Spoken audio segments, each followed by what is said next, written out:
Hey, Logan. never give up on the Coyotes, man. Yep. I'll never give up on you. You're gonna love this. I want to hear it. I'm objective. You're critical. Anico at the disco.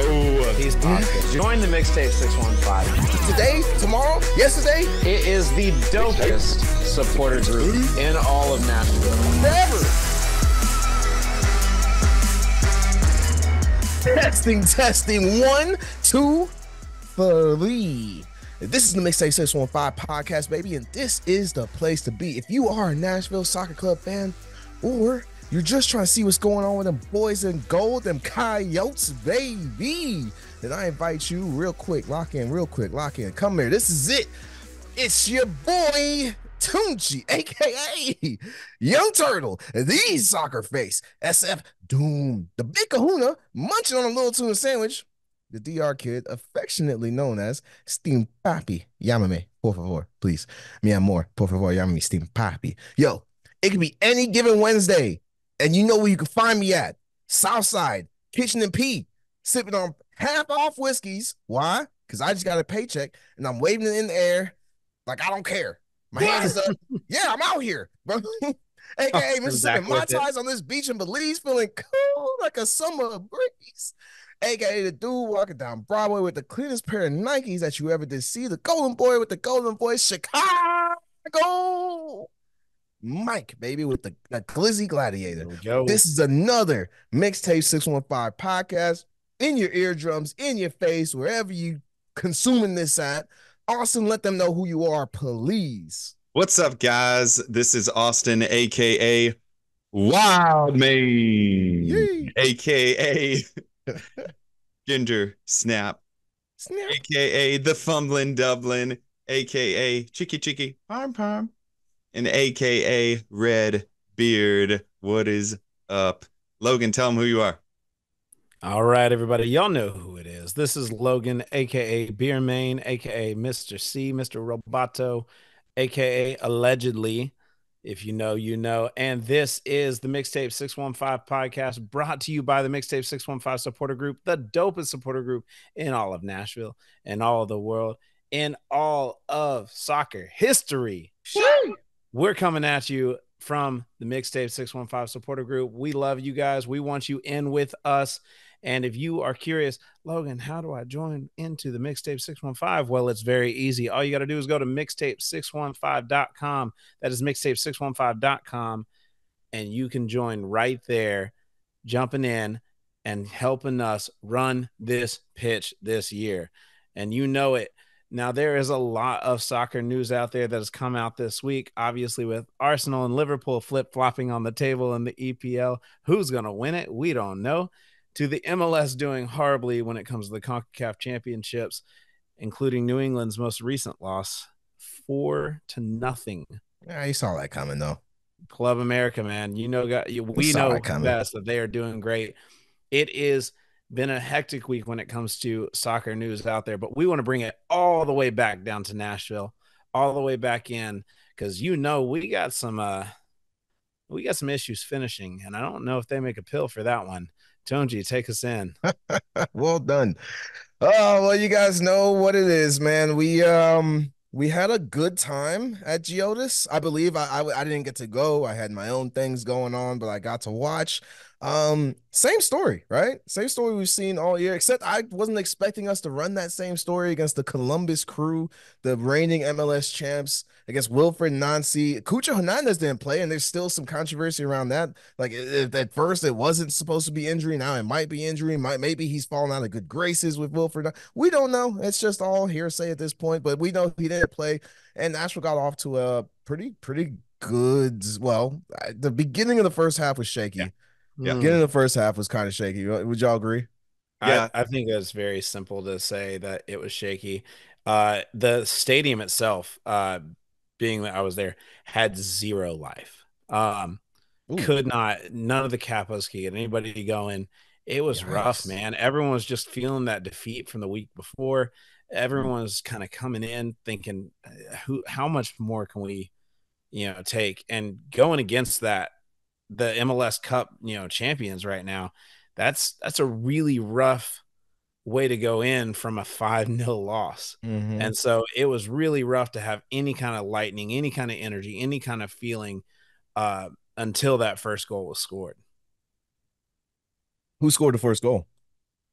That is our MVP of our hearts, the salute himself, Mr. Mr. Hani Salute. Mukhtar. Yep. Yeah, Heck yeah, man. Hani Mukhtar getting that first goal, I think, is huge. I wouldn't say that this was a bad tie. I know that we're going to be talking about, Nashville's issues finishing or closing out a game. But I actually viewed this one as a good tie. Because with who we were playing, with how we looked the match before, and how the tie happened. Both of their goals, if you watch it, like there wasn't much that we could have done. Like they had some really good goals. Like one of them was a header. It was a off a set piece off of a corner, and it was a header, and he was like all the way out by the 18, and he rocketed that. Zawadzki got that killer header, but it was. I mean, it was just one of those headers that like they just kind of sneak in, and you're like, "Golly, dude, you did good." And then it's like you can't be mad at it. It was we had it defended well. He just got his head on it and got good pace off of his head. Man. And then the second goal, maybe we could have defended. Maybe our center backs could have been there. No, there was nothing you could do. I was about to say, it wasn't a lot that you could have done. Like maybe you could try to argue it, but I don't think you can do a lot in that situation on that second goal that they had. So like I said, I think that this was a good tie. We got Hani Mukhtar back on the score sheet, and then Anibal Godoy had one of the best goals of the year to date. Yeah, it's definitely a worldie, man. It's for sure a worldie. I'm gonna disagree on whether there was something we could have done against that second goal or not, because I truly believe that there is. And the reason why I believe that there is because we decided we wanted to trade offense for defense with a one goal lead against the reigning MLS champions. You had Taylor Washington come on for Schaffelberg. Why? You had Anibal Godoy come off. At the time, the only person who was really trying to prove that we had life left, you had him come off when Yearwood is on a yellow. You had Godoy come off, and you had Brian Anunga come in. And as much as we love Anunga, man, like why would you take off the person who's really truly commanding that team? Talking about Godoy? Yeah, his legs were done, bro. He's done, bro. He's old, man. He's old. Then pull him back to that defensive mid. No, take him off. He was done, bro. You could see it you could see the way he was moving, like because of how much he gave at the beginning of the game. Like he doesn't have that. He doesn't have his legs anymore. Let me put it this way. Godoy is our new McCarty. Look, this is like he just doesn't have what's left in the tank to be able to go full tilt, and that's actually the team as a whole, right? Like we have the least amount of progressive passes, or sorry, not progressive passes, but passes in the final third, the attacking third, for sure. In like that's just who we are. That's who we've been, and it's because we don't value speed. We don't value like creativity. Unfortunately, although I feel like all of the signings that we had in the offseason were all 4-speed. Well, that's the thing. Who were the signings, right? The signings were Mackenzie Gaines, Tyler Boyd, and Drew Yearwood. I don't see Drew Yearwood is he's a fast guy, but he's just like he's not fast in the way that you think Mackenzie Gaines is. Like Mackenzie Gaines is a speedster, right? And how much have we seen of him? Not much. Not much. So I don't know if that's like he just doesn't fit the system, if he isn't performing well in training. Mackenzie? Mackenzie Gaines. I don't know what that looks like because the couple of times that he's come in, it feels like it's a chemistry issue. It doesn't feel like he's not performing well because he's making some good runs, but I do feel like it's chemistry because he's not meshing well. His runs aren't matching up with what what his teammates are doing. Well, hold on here, because I hear you on that, but here's what the question that we really are here to answer, really, right now, right, for the listener. I think one question that is not being asked, and I'm gonna toss to you, Logan, and let me know. But one question that I don't think is being asked enough is like, can we finish, right? Are we able? And when I say that, we're coming from two different angles, right? Are we able? Are we a team that is proficient in scoring, right? Like it doesn't take us too many chances. If we get the ball in the final third, can we finish? And is that our problem? Are we not that team? Or on the other side of that, are we better at? Clearly, it doesn't seem so. Do we have a problem when it comes to closing out games? You know what I'm Yeah. saying? So that's two separate points that I think can both be made. I mean, if you look at our goals, that we've scored in the MLS as a season right now, scored 7 goals. Mm-hmm. We have had 2 separate games where we have not scored a single goal, which is our very first one against New York Rebels, and then of course the one right before this last one in LA. That is a rough place for us right now. I think a lot of it has to do with the fact that we've got injuries that have been there for Hani, injuries that have been there for Sam Surridge, but both of them are back now. There should be no excuses for either of them to score, and I'm glad that Hani did. We also had an issue with our defensive side. When it comes to closing out games, it's not just relying on the offense to make sure that they score.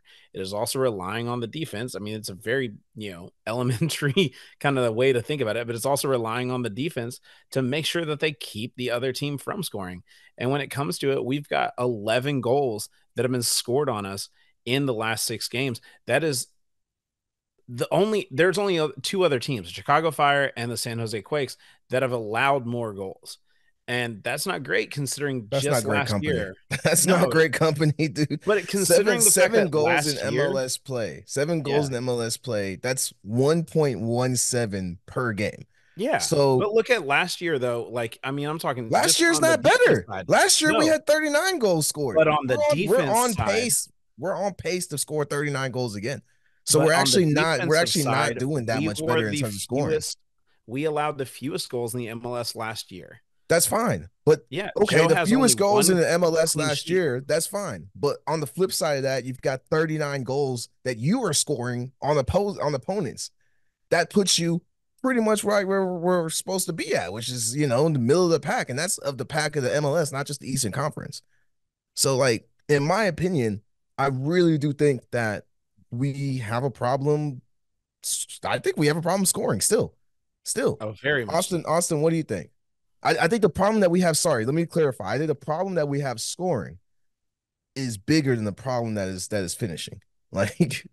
Sorry, closing out games. Yeah. I don't know about that because 3 games now we've gone ahead by 2. By 2. Yeah. Two games we've gone ahead by 2. 3 games we've gone up. How many times did Nashville SC give up the lead last year? Yeah, that's true. Twice. Over the course of Nashville's 4 times history. total. Yeah. Like I'm looking year. at the total. I don't know about last year. I'm looking at the total, but I know that we are like 52 or now 53. I believe it might be 53 or 54 games where we've gone up, like where we've had the lead at halftime and we did not lose the game. And that's like, and when I say that, imagine I'm not saying we won. I'm saying that probably I don't know the exact breakdown. Did not lose can mean very different things. I don't know the exact breakdown, but I'm sure most of those were ties. Yeah. So, but I want to look at it because Nashville SC does not give up the lead often. How often did we win with 1-goal leads? So many of our wins were 1-goal leads last year. If you look at the stats. Now, let's fast forward to this year. We have gone up in 3 out of our 6 games and have tied all of them. From winning most of those games last year that we went up by 1 or more to tying all of them, that says something about our defense, which was the staple of Nashville last year. we don't have the same defense that we had last year. So closing out games is more concerning to me than scoring, because we were a team that we wanted to score more, but our problem wasn't scoring. Our problem was that we were tying. Now I feel like we're actually starting off where we were looking like we were scoring. Outside of those 2 games that we had no goals. Mm-hmm.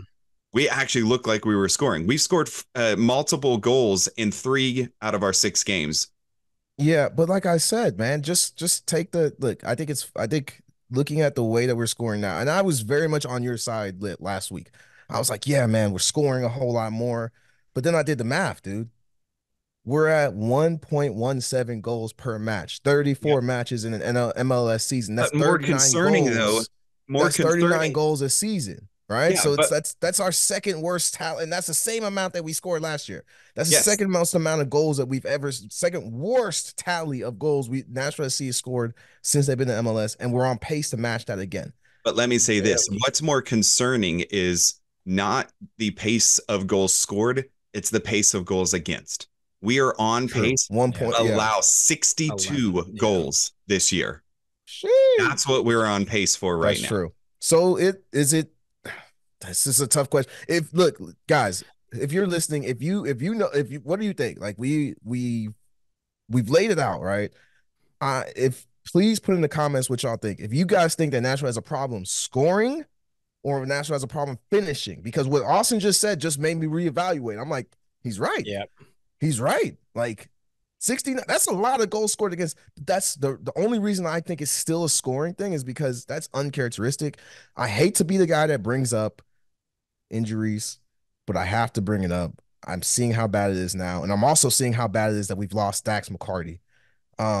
Leadership. Walker being leadership, but with Dax McCarty being one of the best center defensive mids in the league, being able to move that ball forward, being able to pick somebody out that's open, we haven't seen that since that started. And we thought that Tyler Boyd would help fix that problem, meaning like if there's not a guy feeding him, he could create. But I thought that Yearwood was going to be the guy to come in and actually be that middle. I did too. So Logan, I've said my piece. What do you think is the ultimate problem for Nashville? Go ahead and let's close this one out. I think it's partly chemistry. I mean, again, new guys coming in, trying to figure out their place. It's still a little bit of that. I do think that it is an issue on the defense being without a leader, but we cannot rely on one person to be that leader. Like nobody's performing the way that they should be and the way that they did last year, even at the end of the year, doing well. It's just, it feels deflated. I think that's part of it, is like, there's no energy. It just feels deflated. You thought they were doing well at the end of last season? I didn't think they were doing defensively. I don't know about that. Doing better.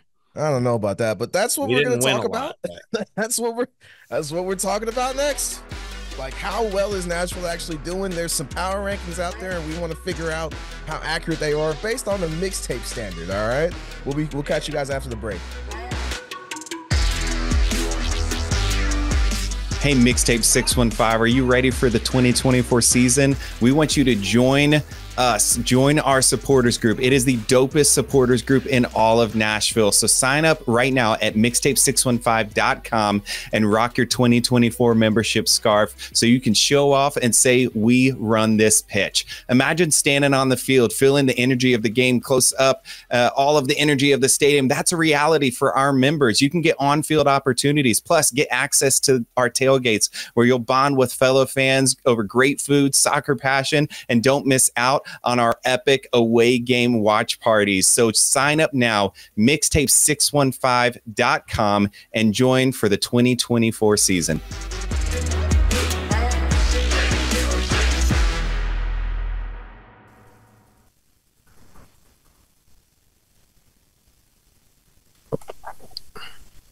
Recording in progress.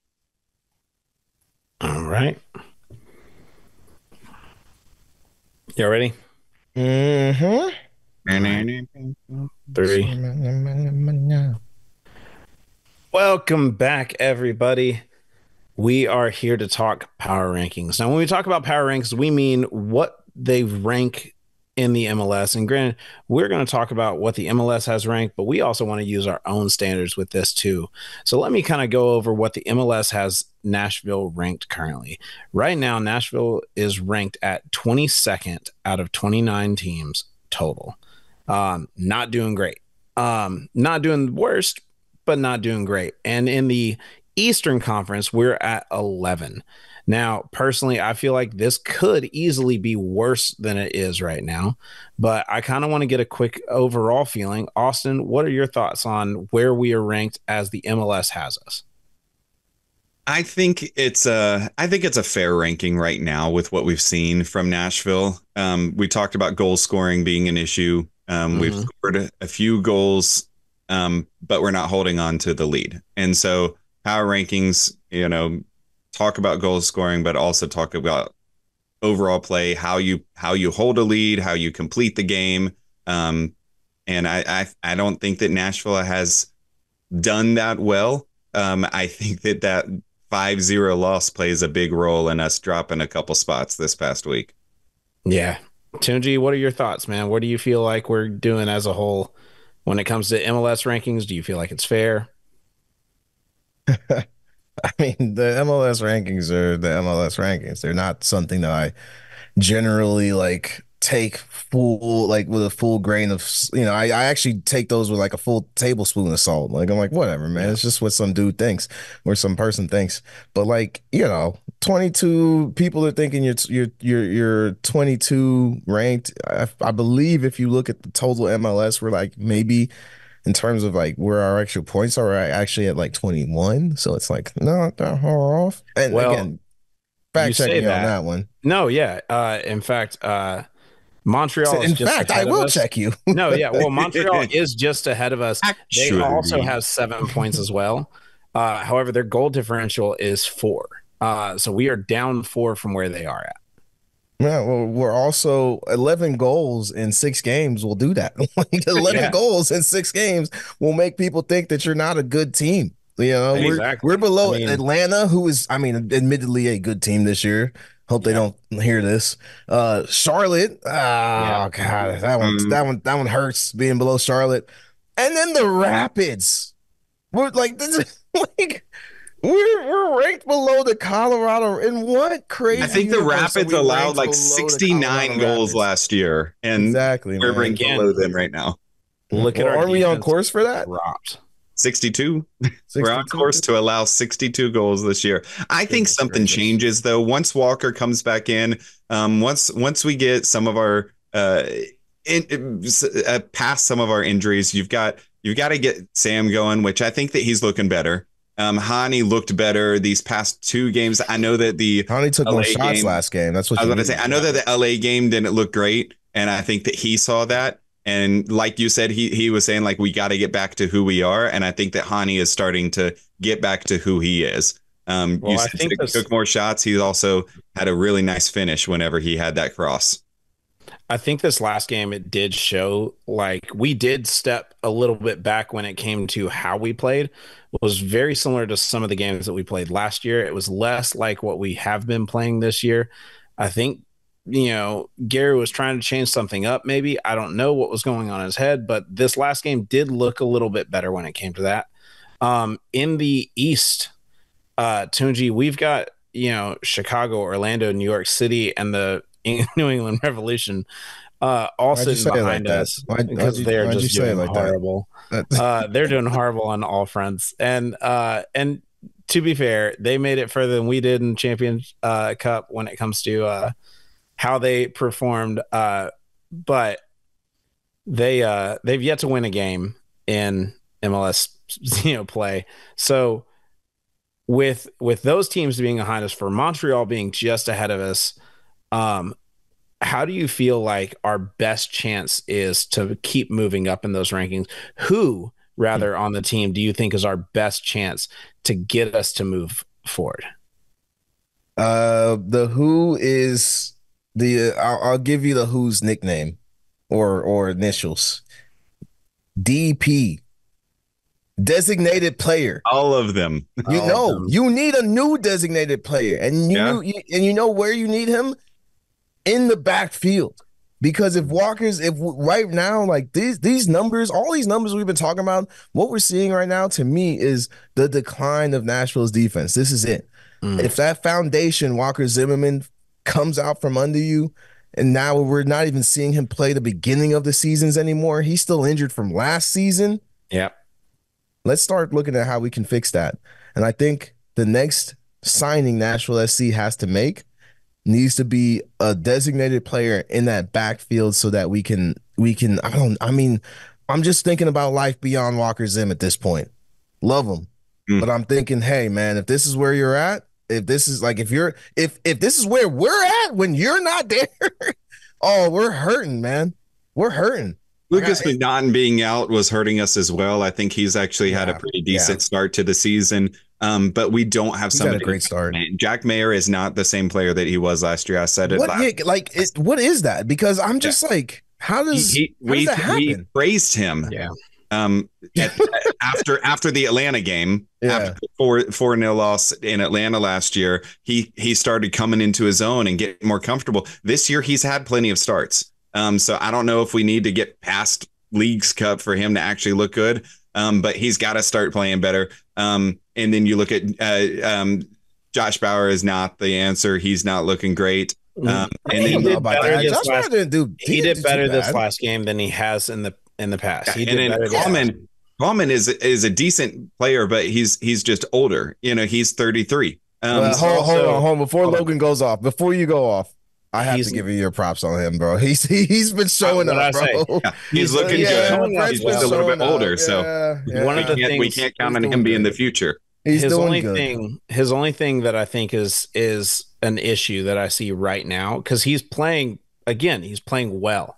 He's playing in position. He's staying solid. He had a solid block this last game. Bauer also had a very solid block this last game. I thought that was streaking in, and he barely dove and hit it with his back. I was like, golly. But Coleman's biggest issue, I think, is he needs to be a little bit more vocal. Again, y'all stated in preseason he was doing really well with that. I haven't seen him be very vocal. He's trying. Yeah, he was playing with like people who were trying to make the team in preseason. Yeah, I know. He's not going to come onto the first team and start barking orders. Like, he hasn't earned that yet. You got Godoy standing right there. Sean Davis was playing. I'm not going to listen to Brett Coleman when Godoy is out there. I'm not listening to Brett Coleman with Godoy out there. Like, if I'm on the pitch, like Godoy is our de facto dude. And Coleman was still there. I still think he hasn't earned that right. Like, just where he's at right now. Now let's talk about Godoy leaving, because we've got somebody who has been a captain, who's been captain for us in a few matches, in Sean Davis. I think that his play is affecting our power rankings. He's not been the same player. He's given the ball away multiple times, and his forward pass does not look good right now. There's a lot of issues. And of course, this kind of goes back to what we were just talking about in the first segment. Like, there are so many little issues that just need to be fixed that are affecting how we are completing our games. And if we can't complete games well, it's going to affect how people look at our power rankings and how people or how people look at us in how they structure us within the power rankings. And it's going to affect how our fans feel as well.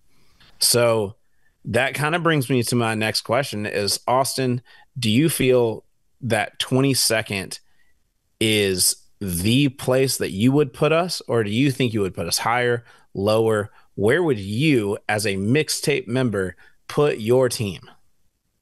I mean, my power rankings, I'm always going to have them number one in my heart. In my heart. In your heart. No, so I mean, power rankings, I think the MLS was pretty fair with their power rankings.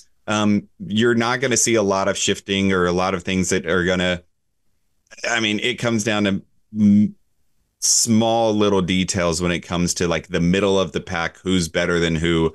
I don't think you're going to see a lot of shifting there. I think middle of the pack, anywhere from, I don't know, 19 to 25 is where Nashville SC could be right now.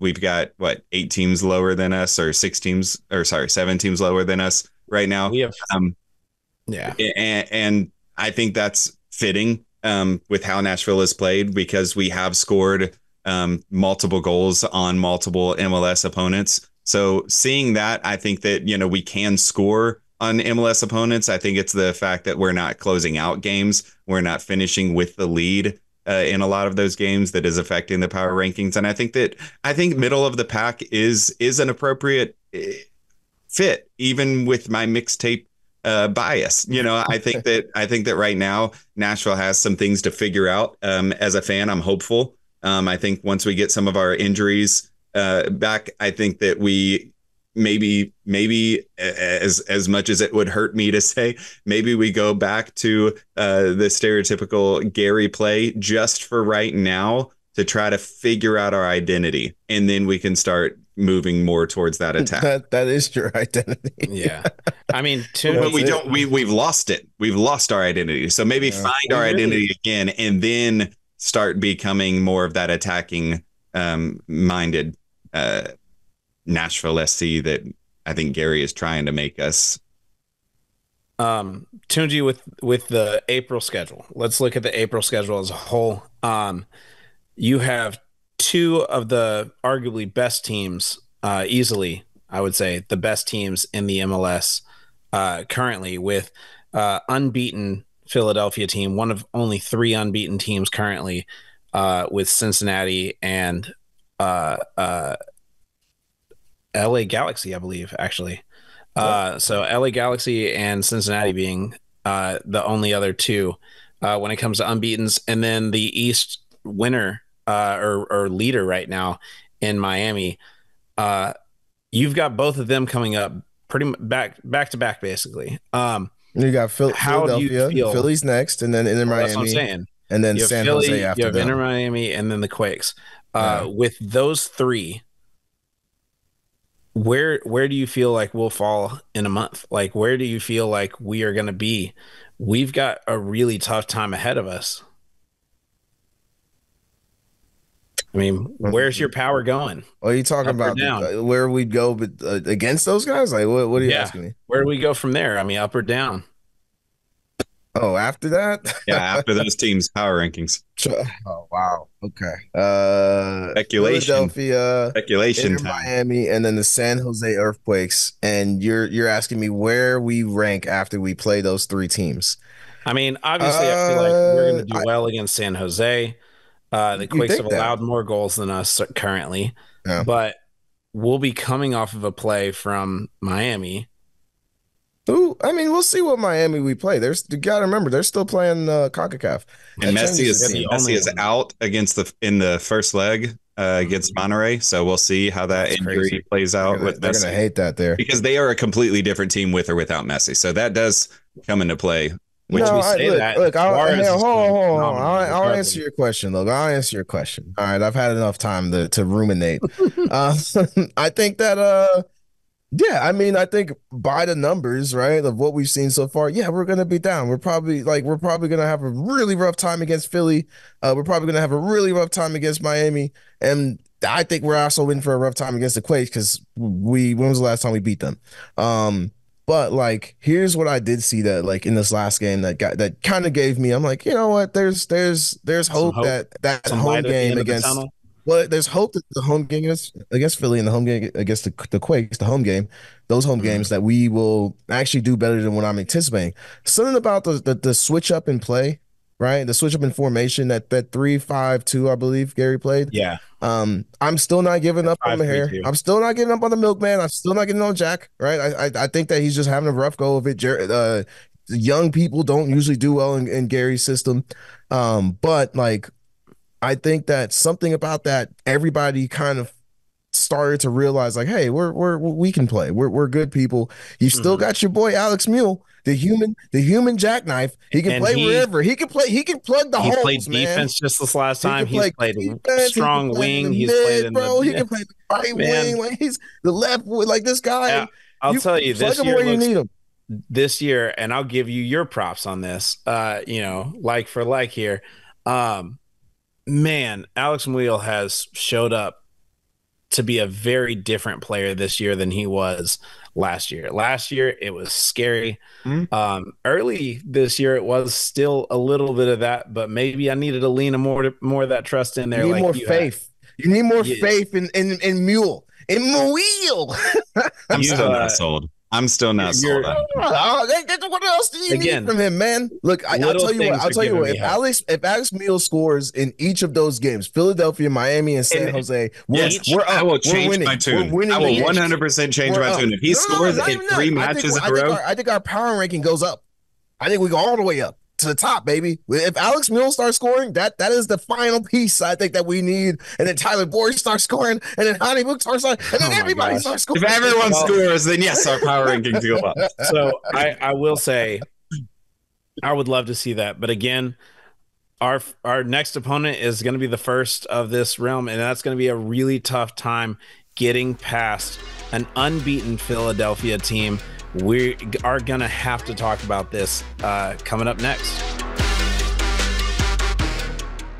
You guys know I'll be too lit on Wednesdays at Southside Kitchen Pub, but it does not have to be a Wednesday for you to get too lit with me at any of our away watch parties. Be sure to follow us on Instagram at Mixtape615 for all watch party information so you can get in the mix with us, me, Logan, and Ginger Snap. Let's go.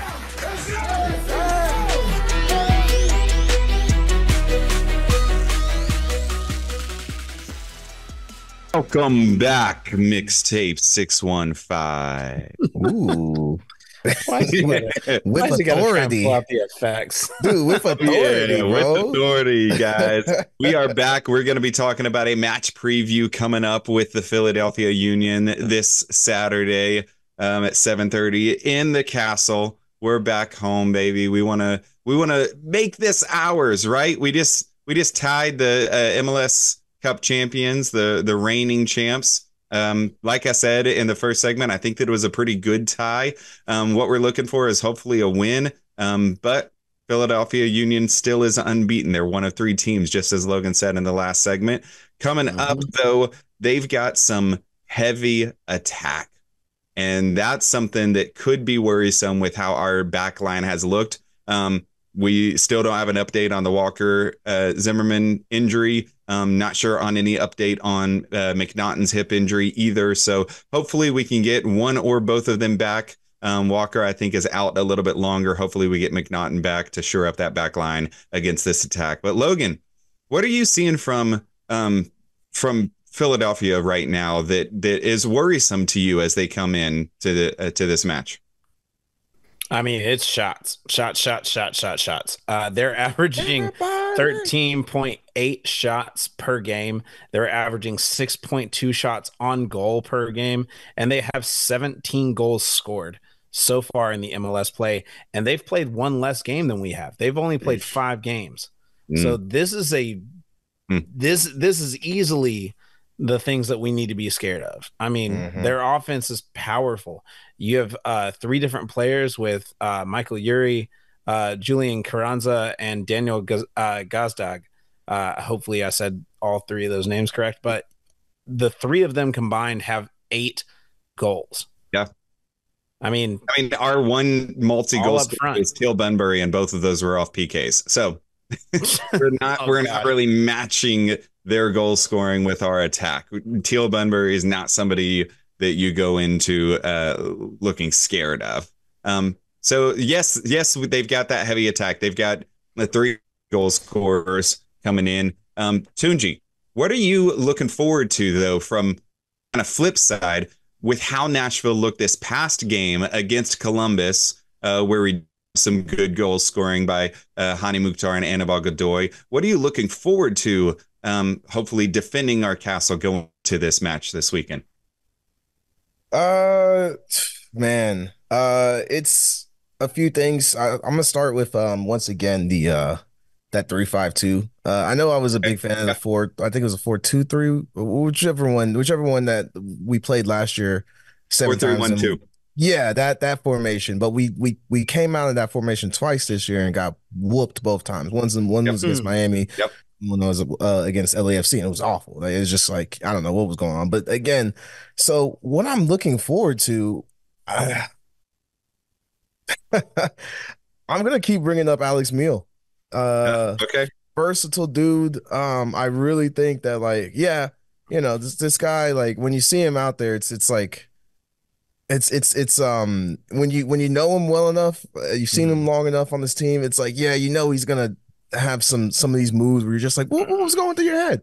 But he always just like you said, Logan always seems to be in position. I'm not gonna say the other half of that because what you like to say, because I like the first half, and I'm gonna just keep it right there. He's always in the right position, right? Yeah. To do something with the ball. Nothing with the ball. To do something with the ball. Nashville's key to success in my mind is shutting down not Julian Carranza. It's shutting down Quinn Sullivan. He's like an engine for them. This guy's pace, his work, the like the amount of ground he's traveling in the game. Look out for this guy. Quinn Sullivan is a dude that like I think if you stop him, right? I'm not sure what that does to, like you said, Gazdag or Carranza, but he's a guy that like, focus on shutting him He's down. a distributor. He is a distributor for Very sure. much so. Yeah. I mean, Gazdag plays that 10 slot to try and help set those guys up, but he's taking a lot of shots himself. Sullivan is definitely somebody who's setting their team up well. Yeah. So with how many shots that they take, with our goalies, neither one has really been solid this year. Panico started, and I don't think that he's looked terrible. Like we said, this last match. He's a PK god. Let's be honest. Yeah. He had solid. He saved 2 penalty kicks already in his only 2 starts. And when he has had goals against him, Galaxy had one where it was like, okay, that's not his fault. And then this last match, both of those goals, we talked about it. There's not a lot you can say. There's not a lot you can do against those. They had some really good chances. They had some really good finishes. I don't know if Willis would have done any different. Right now, personally, I think we should go with Panico, but I'm interested to hear your thoughts. Logan, what do you think in net? Who do you think we need to start against Philly? I mean, I say we have to go Panico. I don't see another way we could go. If we have an issue, because again, we've had an issue in the backfield where clearly we're fouling in the box and giving away penalties. If we're doing that, we gotta have Panico. I mean, luckily the 2 times that we've given away penalties this year has been with Panico. It's not the only 2 though.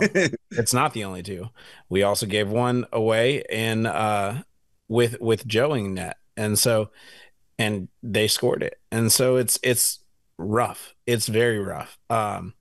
But we have to start Panico. He's, Tunji said, with the goalie of the future. He's young. He's doing better against the penalties. Similar style of play when it comes to goals being scored on them, and I think a lot of that has to do with the people in front of them. So I also think, and then I'll let you give your take, Tunji. I also think that his distribution from the box is better than Willis's right now. But yeah, Tunji, go ahead. What do you think? Who do you think we need to start in net? Wow. Wow. I never thought I'd see the day.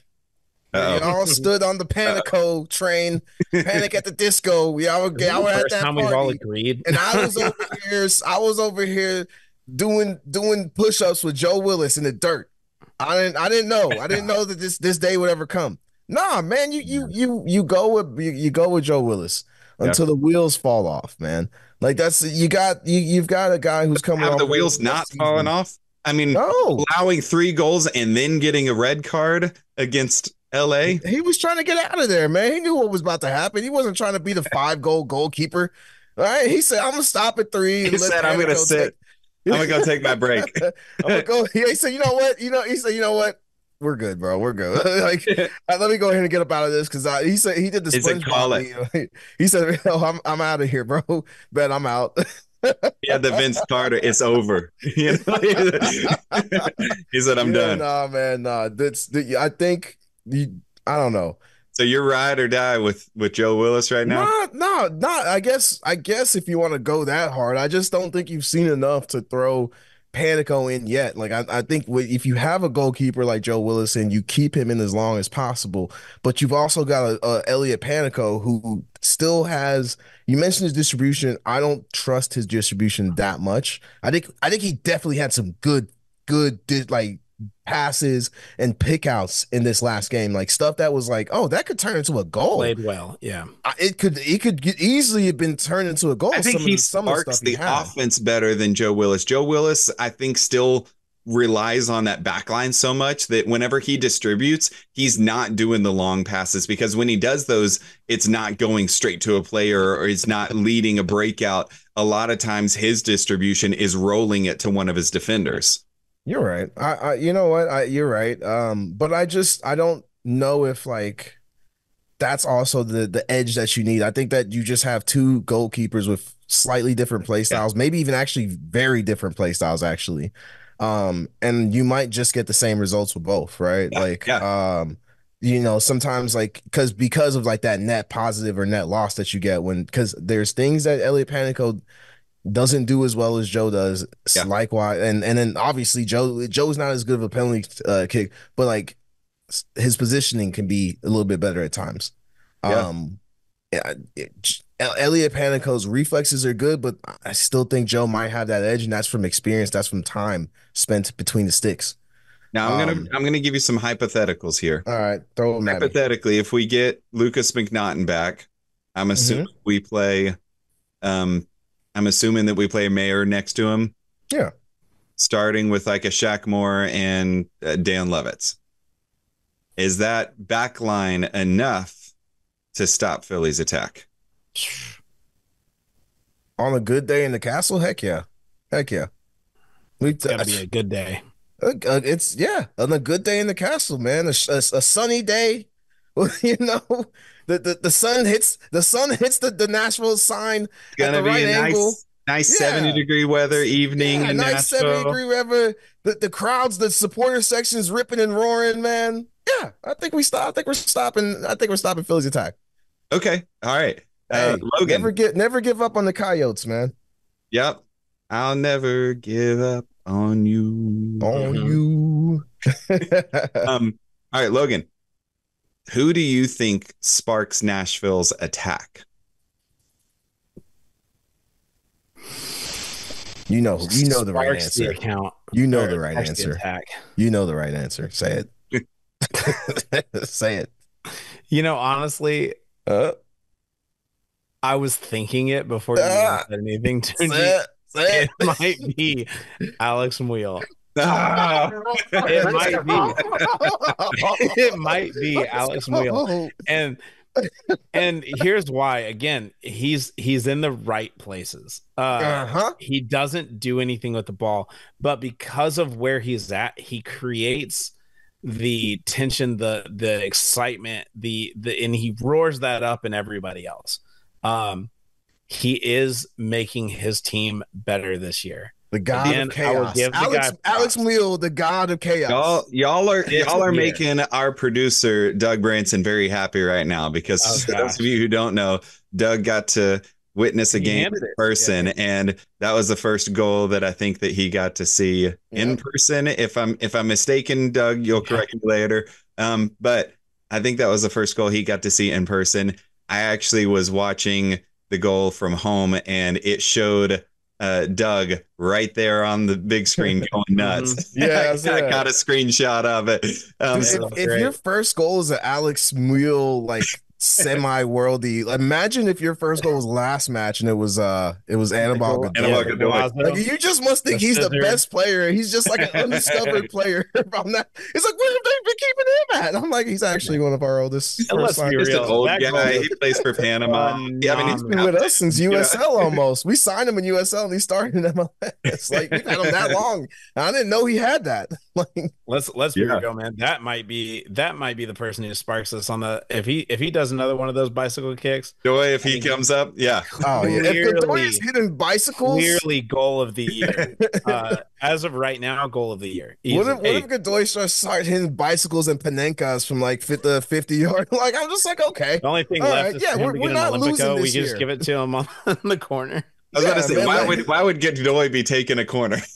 Just to give him the Electrico. No, see, I want to see the Hani Sam connection get back to where they were like when we played Mocha FC, that opening match. They both had goals and both had each other's assists. It looked good. If we had that chemistry going into this match, then I think that our offense is I think that our goal scoring is something that can have some optimism behind it moving forward. If those two can actually connect, and then getting Tyler Boyd in, because three scored in that first match against Mocha. I know that was not the caliber teams that we're playing right now. No disrespect to Mocha, it's just a different league, different play. But I am hopeful though that if those two can get, or those three rather, if you include Tyler Boyd, if those three can get back to goal scoring and get back to that chemistry, even if they're just creating chances for each other, even if they're just getting shots on net, I think that we can be hopeful moving forward. We'll see what happens in this upcoming game. 7:30 Saturday. What's that date? April 6th? April 6th. April 6th. There we go. The PL mornings is that morning, like Premier League morning. There's going to be Premier League. That's a long day. It's going to be an all-day event. All-day event, starting at like 4 or 5 a.m. It's going to be fun, guys. We want you to show up.